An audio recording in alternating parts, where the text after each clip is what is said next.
Kembali lagi di Cahaya Hati Indonesia Ramadan. Masya Allah, semangat puasanya pastinya ya. Dan mungkin saat ini sudah mulai siap-siap untuk menyiapkan berbuka puasa. Yang mudah-mudahan barokah puasa kita pada kesempatan hari ini ya. Amin, amin. Baik jamaah yang dimuliakan Allah Subhanahu Wa Taala, masih bersama guru kita Al-Ustadz Azhari Nasution. Dan kita masih menyikapi tentang sunnah Rasulullah Sallallahu Alaihi Wasallam ya. Baik Ustadz, boleh dilanjutkan Ustadz mengenai mencontoh sunnah Rasulullah Sallallahu Alaihi Wasallam. Ya, bismillahirrahmanirrahim. Jadi apa yang dikerjakan oleh Nabi Sallallahu Alaihi Wasallam, pemirsa Cahaya Hati Indonesia, itu menjadi tauladan buat kita Mas Ali. Karena Allah menurunkan Nabi Sallallahu Alaihi Wasallam sebagai uswah, sebagai kedua. Karena beliau sebagai uswah dan kedua, karena beragama ini kan gak bisa secara akal-akalan aja. Jadi kalau kita lihat ulama tuh membagi hidayah menjadi 5. Ada hidayah akli, ada hidayah hissi, ada yang disebut dengan hidayatul irsyad. Hidayah irsyad itu adalah hidayah petunjuk. Jadi kalau kita tanya kenapa Allah mengutus Nabi? Apa enggak cukup manusia beragama dengan akalnya? Enggak cukup. Allah menurunkan Nabi berikut dengan perangkat kitabnya agar Nabi dan kitabnya itu kemudian menjadi guidance buat kita.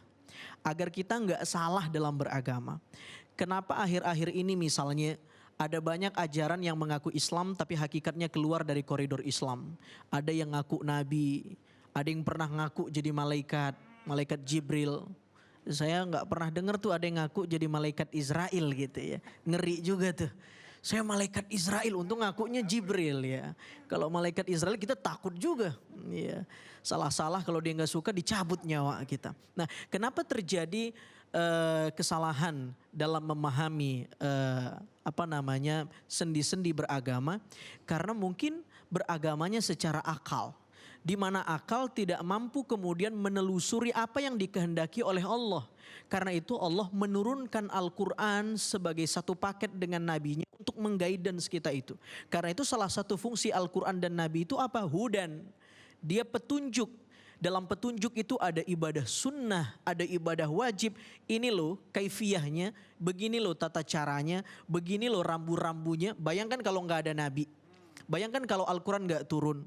Bayangkan kalau wahyu gak datang. Gimana cara kita sholat? Mungkin kita sholat pakai bahasa masing-masing. Tapi Rasul tuntunkan itu. Tentang bab sholat aja ditentukan betul. Mulai dari waktunya, syarat sah sholatnya. Apa aja yang gak boleh yang bisa membatalkan sholat kita. Itu luar biasa. Itulah Islam itu agama yang satu paket, komplit. Tidak ada kekurangan. Hanya kemudian maukah kita kemudian berinteraksi betul-betul dengan agama ini. Terlebih-lebih Ramadan ini menjadi momentum madrasah ruhaniyah kita. Semakin kemudian menjadi hamba Allah yang bertakwa. Gitu Mas Ali ya. Baik, Masya Allah ya. Dan mungkin ada, kalau misalnya kita ngomongin masalah sunnah ini, memang banyak banget sunnah. Dan kadang-kadang ada, oh itu sunnah ya, oh aku gak tahu gitu, pasti banyak banget. So sekarang mungkin Ustadz akan menerangkan lebih detail lagi ini ya. Saya udah siapin tuh ayatnya buat pemirsa Cahaya Hati iNews. Kita langsung ke sini. Teman-teman pemirsa Cahaya Hati iNews, silahkan yang punya Quran, yang lagi habis tadarusan Al-Quran ba'da asar tadi, silahkan buka Quran Surah Ali Imran ayat 31. Quran Surah Ali Imran ayat 31. Surah Ali Imran ini menarik Mas Ali. Kenapa disebut Ali Imran? Karena salah satu tema utama di balik episode Surah Ali Imran berbicara tentang keluarga Imran. Keluarga yang digaransikan oleh Nabi untuk dijadikan model dan contoh. Karena Imronnya orang soleh. Nanti anaknya lahir namanya Maryam, soleha juga. Nanti Maryam punya anak lebih soleh dari Maryam, namanya Isa alaihi salam. Jadi kalau kita kasih grafik tentang keluarga Maryam, itu dari kakek ke anak ke cucunya terus naik grafiknya, soleh. Itu mungkin beda dengan keluarga kita. Jangankan kita, keluarga saya. Kakeknya udah soleh, ya toh? Nanti turun ke anaknya setengah soleh, turun ke cucunya namanya doang yang soleh. Ini luar biasa kita mengkaji tentang keluarga Imran. Mudah-mudahan kalau kita ngaji keluarga Imran, keluarga kita insya Allah bisa ikut soleh seperti keluarga Imran. A'udzubillahi minasyaitonirrajim. Bismillahirrahmanirrahim. Qul in kuntum tuhibbunallaha fattabi'uni yuhibbukumullah. فاتبعوني يحببكم الله ويغفر لكم ذنوبكم والله غفور رحيم. Sadaqallahul azim. Allah Subhanahu wa taala berfirman, pemirsa yang dimuliakan Allah Subhanahu wa taala, qul. Ayat ini dimulai dengan imperatif mood, kata perintah. Allah memerintahkan kepada mitra bicaranya. Siapa yang menjadi mitra bicara ayat ini? Tentu Nabi Shallallahu Alaihi Wasallam. Apa perintah Nabi? Apa perintah Allah kepada nabinya? Qul, katakanlah wahai Muhammad nabiku, in kuntum tuhibbunallah fattabi'uni. Tapi kita harus ingat dalam kaidah tafsir, khitab lin nabi, khitab li ummatihi. Mitra bicara, kalau mitra bicaranya menunjuk pada diri Nabi, tentu yang diajak bicara tidak hanya Nabi, tapi umatnya Nabi Shallallahu Alaihi Wasallam. Ketika Allah berkata, wahai Nabi Muhammad, yang diajak bicara Nabi Muhammad, tapi pada hakikatnya yang diajak bicara juga umatnya Nabi Shallallahu Alaihi Wasallam. Karena itu ayat ini juga menegur kita, memberi perintah kepada kita. Begini cara berinteraksi dengan Al-Quran. Jadi teman-teman, salah satu cara berinteraksi dengan Al-Quran adalah membayangkan setiap ayat yang kita baca itu turun untuk kita. Begitu juga nasihat salah seorang ilmuwan yang bernama Muhammad Iqbal. Kata beliau, aku diajarkan oleh ayahku setiap ayat yang kubaca, aku membayangi ayat ini sedang turun untukku. Tentu tidak turun dalam konteks, oh saya begitu nabi baru dong turun ayat buat saya. Tentu gak begitu dong. Tapi agar menghujamkan makna ayat itu, menginstal maknanya, kita membayangkan ayat itu buat kita. Kadang-kadang begini, ada ayat yang bicara nikmat. Kita bilang, oh ini ayat buat saya nih. Ada ayat bicara surga, air mengalir. Oh ini ayat buat saya nih. Tapi ketika ayat yang bicara tentang neraka, ini buat tetangga saya nih. Ini salah. Cara berinteraksi dengan Al-Quran adalah berkaca dengan setiap ayat bahwa ayat itu diturunkan untuk kita. Maka Allah Subhanahu wa taala berfirman, dan ini menjadi kritikan buat kita, motivasi buat kita. Kalau kita cinta sama Allah, tuhibbunallah, maka kemudian buktikan rasa cinta itu. Iya, pakar maqasidus syariah, ahli tafsir, namanya Thahir Ibnu Asyur. Dalam salah satu karya tafsirnya At-Tahrir wa Tanwir, beliau mengatakan ayat ini menjadi bukti bahwa Allah sedang menceritakan bagaimana kewajiban kita untuk cinta sama Allah, sekaligus tanda-tanda orang yang cinta sama Allah dan hasil thamrah, buah dari cinta kepada Allah Subhanahu wa taala itu. Apa tanda-tanda orang yang cinta sama Allah? Fattabi'uni. Dia mengikuti sunnah Nabi Sallallahu Alaihi Wasallam.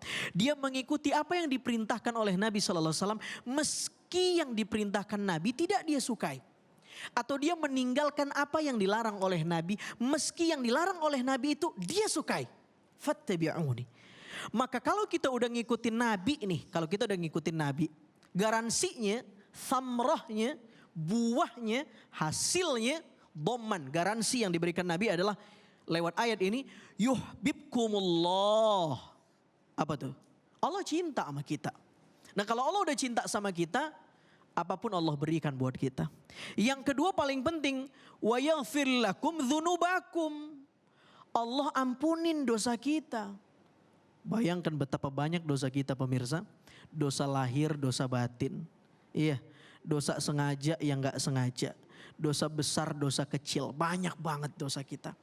Dan cara Allah mengampuni itu lewat kalau kita mengikuti sunnah Nabi Sallallahu Alaihi Wasallam. Nah kalau kita bertanya, Ustadz boleh dong kasih tahu tipsnya. Kita pengen dapat cintanya Allah.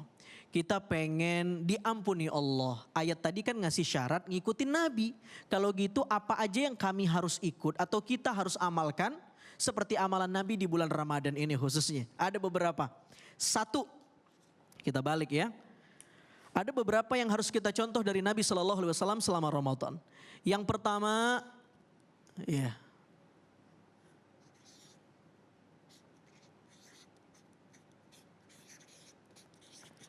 qiraatul Quran. Yang kedua, yang pertama qiraatul Quran, membaca Al-Quran.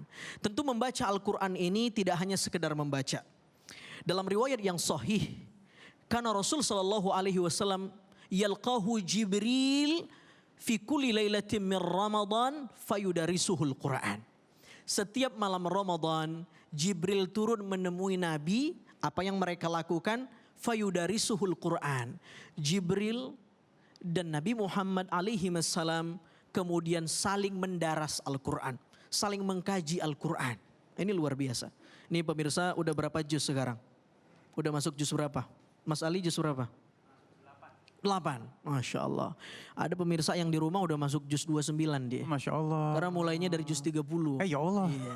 Cepet banget. Iya makanya. Saudara yang dimuliakan Allah Subhanahu Wa Taala, qiraatul Quran, membaca Al-Quran.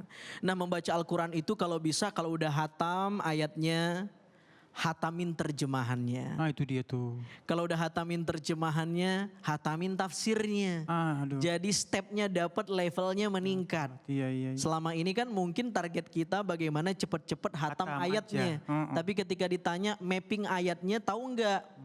Makna ayatnya tahu enggak? Durusul mustafadahnya ngerti enggak? Pesan moralnya tahu enggak? Maka kita juga perlu paham maknanya.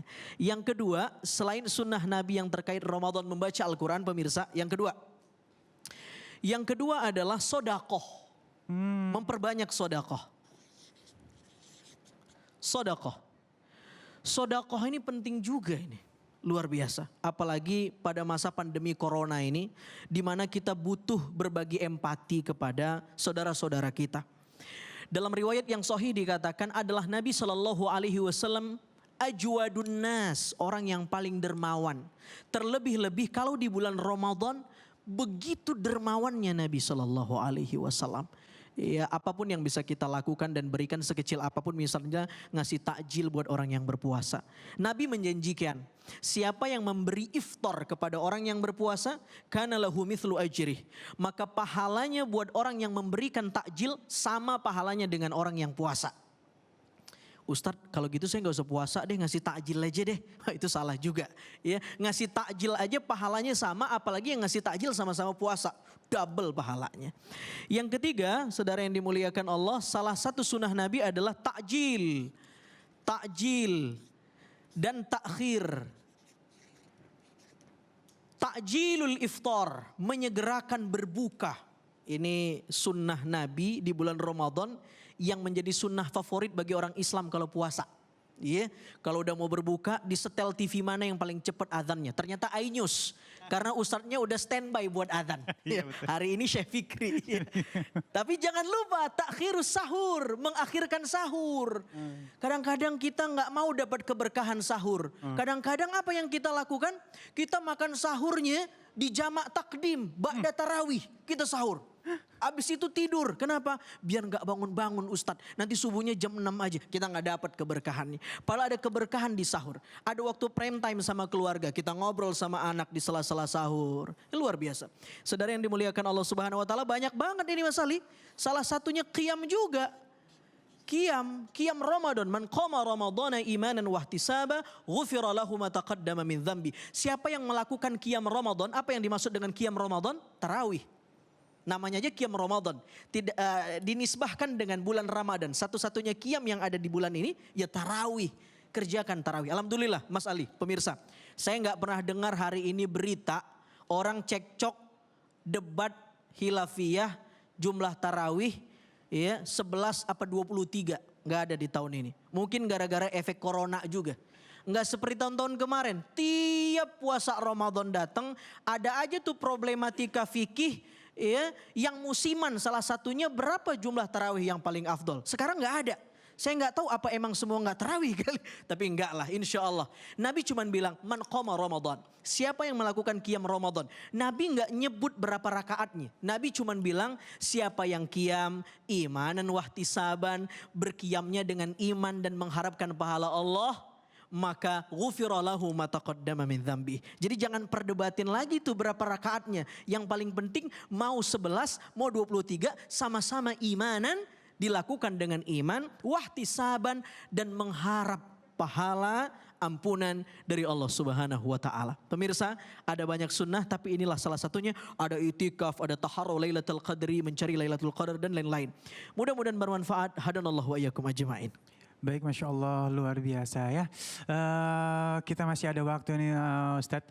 Kita kalau ngomongin masalah sunnah ini luar biasa ya. Tadi juga aku pas Ustadz nerangin tentang Al-Quran ya untuk jamaah di rumah, ya Allah ya. Jangan sampai Ramadan ini tidak baca Al-Quran, rugi ya. Kalau bisa perbanyak baca Al-Quran. Baik, sunnah ini ada tantangan tersendiri. Ya. Nah mungkin kita nggak ngebahas, mungkin ada yang di zaman Rasul ada tantangannya, di zaman sekarang pun ada tantangannya. Nah kalau sekarang ini tantangannya ya kalau misalnya yang mungkin awam seperti saya nggak tahu ilmunya jadi males. Dan kalau misalnya udah tahu, oh itu manfaatnya gini ya. Kalau duha, Masya Allah rizki ya.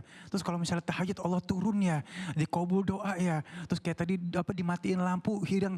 Nah ini seperti apa sih tantangan kita ini untuk ini? Iya, tantangan kita karena kita nggak ketemu Nabi langsung, itu aja. Mungkin kalau kita hidup pada masa Nabi SAW, kita sama semangatnya dengan para sahabat. Benar. Iya toh, kita hidup pada masa dimana umat akhir zaman yang nggak ketemu sama Nabi, ya boleh jadi motivasinya berkurang. Tapi itu tidak jadi alasan sebenarnya. Ya, karena Nabi pernah bertanya, siapa imannya yang paling hebat? Para sahabat bilang, para malaikat. Kata Nabi, bukan. Wajar malaikat hebat, dia malaikat. Kami sahabat, bukan. Karena kalian melihat saya, wajar kalian hebat.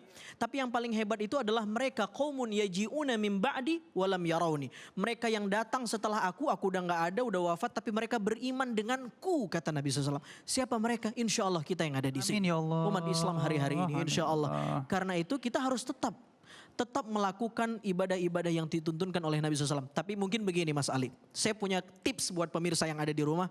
Bagaimana kemudian di tengah tantangan ini kita masih semangat beribadah sunnah. Satu di antaranya barangkali, ya, mencari tahu apa pentingnya ibadah itu. Dengan kita tahu pentingnya, dengan kita tahu oh ternyata ada hikmahnya, bahkan ada manfaat kesehatannya, itu membuat kita semangat. Biasanya orang begitu. Nanti naik level lagi. Kenapa kamu mau beribadah sunnah? Saya bukan karena apa-apa. Terserah mau ada penelitian mutakhir, ada manfaat kesehatan. Itu efek doang. Terus kenapa? Saya cinta sama Nabi. Masya Allah. Itu yang kata Ibnu Sina. Orang beribadah itu levelnya macam-macam. Ada yang pengen berharap surga. Ini seperti seorang pedagang pengen untung. Ada yang karena takut neraka. Ini seperti seorang karyawan yang giat karena dipantau sama bosnya. Ada yang ketiga karena cinta. Allah. Jadi kalau ada lagu siapa almarhum Krisya, jika surga dan neraka gak pernah ada, masih gak kita mau nyembah Allah? Masih. Kalau motivasinya adalah cinta. Cinta sama sunnah Nabi SAW. Allahu Akbar, Masya Allah, cintailah Allah ya. Insya Allah kalau kita cinta Allah semuanya akan dapat ya insya Allah ya. Baik jamaahku yang dimuliakan Allah Subhanahu Wa Taala, jangan kita tinggalkan sunnah-sunnah yang insya Allah akan melengkapi ibadah wajib kita ya. Dan setelah ini kita akan bertemu dengan guru kita yang dimuliakan Allah Subhanahu Wa Taala, Al Ustadz Bendri Jais Surrahman, dengan subtema kita ibadah di rumah sebagai solusi. Tetap bersama kami di Cahaya Hati Indonesia Ramadan.